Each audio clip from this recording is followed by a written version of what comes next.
Bernard Shaw as a dramatist. George Bernard Shaw was a dramatist with a purpose. His purpose was to build up a kingdom of heaven on the face of the earth. He believes that God has given us a beautiful world that nothing but our folly keeps from being it a paradise.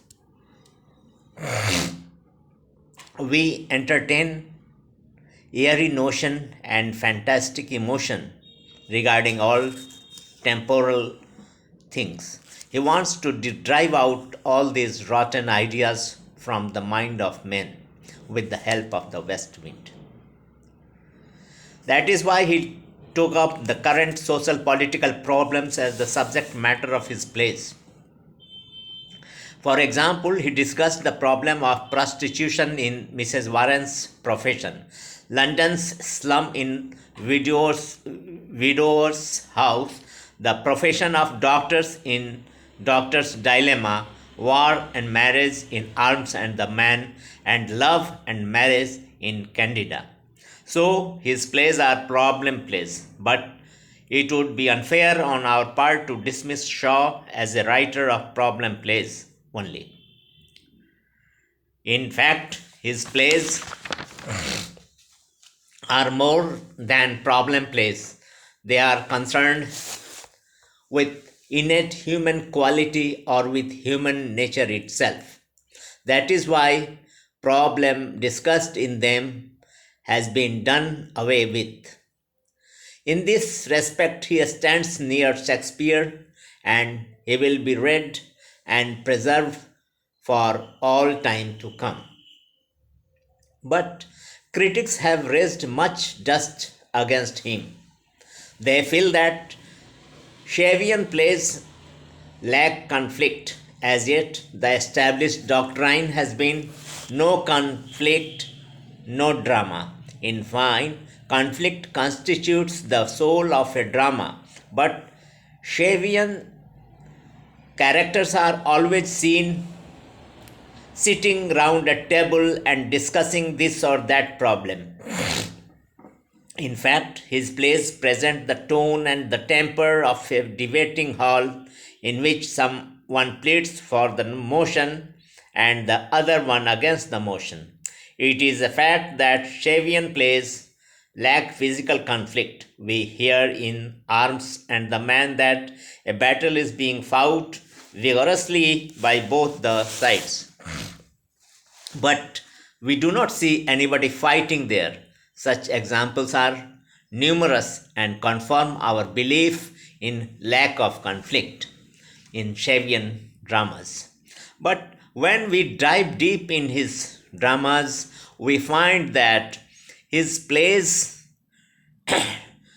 do not lack conflict. In fact, he has replaced physical conflict by mental conflict, as he believes that mental conflict is more fiercer than the physical conflict. Besides, he believes that it is better to defeat a man on the plane of mind than to kill a man in the battlefield. युद्ध के मैदान में किसी व्यक्ति को मारने से अच्छा है उसको मानसिक तौर पर उसको हराया जाए,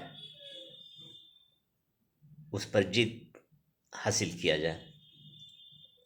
As a victory achieved by means of physical force is temporary in comparison to a victory achieved on the plane of mind. That is why his characters fight a battle of ideas with the help of logic and argument. They try to defeat their opponent on the plane of mind. So, the conflict which we find in Shavian plays is more vigorous than the conflict which we find in other plays. That is why it is not fair to say that Shavian plays lack conflict. It is equally unfair to say that Shavian characters are his mouthpieces. They are not independent of the author. It is a fact that Shaw expresses his ideas through the mouth of his characters. But it is not easy to say who represents Shaw. For example, who represents Bernard Shaw in Arms and the Man. Both Sergius and Bluntschli present a valid case from the opposite angle.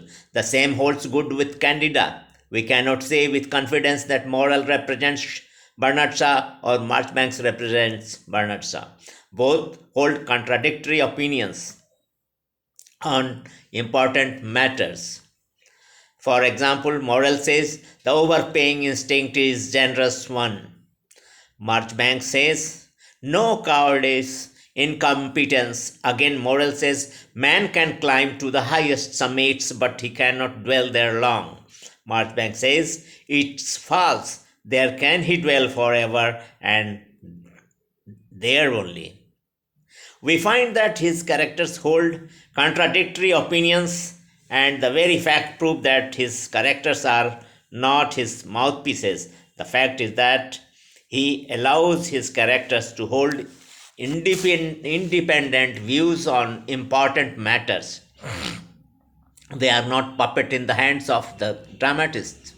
The mind which creates and the man who suffers in his plays are the two different beings. So he is as great an artist in the field of character portrayal as William Shakespeare has been. Some critics say that George Bernard Shaw is a propagandist. He tries to preach a moral lesson, but this is also not a fact.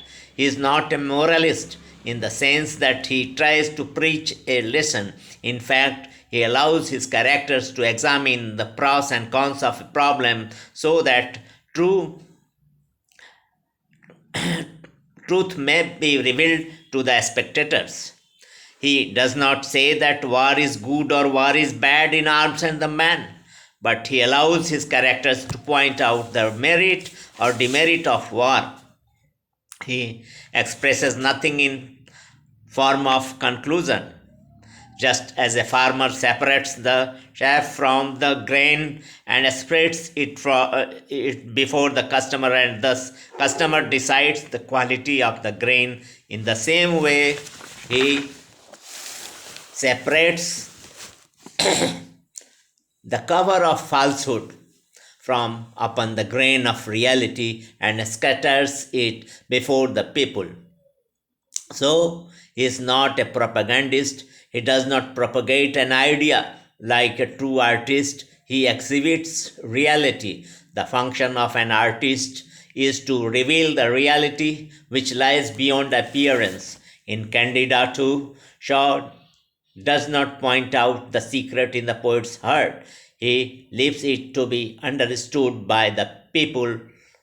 So he is as great an artist as Shakespeare has been in his first drama.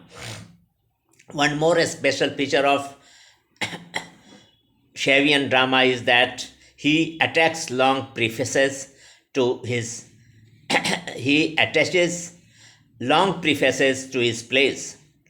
This is unusual on the part of a dramatist, but this is deliberate on the part of George Bernard Shaw.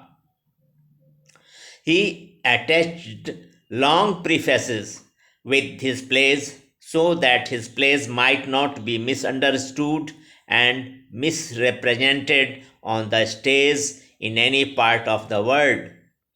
His prefaces help in the act of understanding and representing the plays on the stage. So these prefaces serve a dramatic purpose.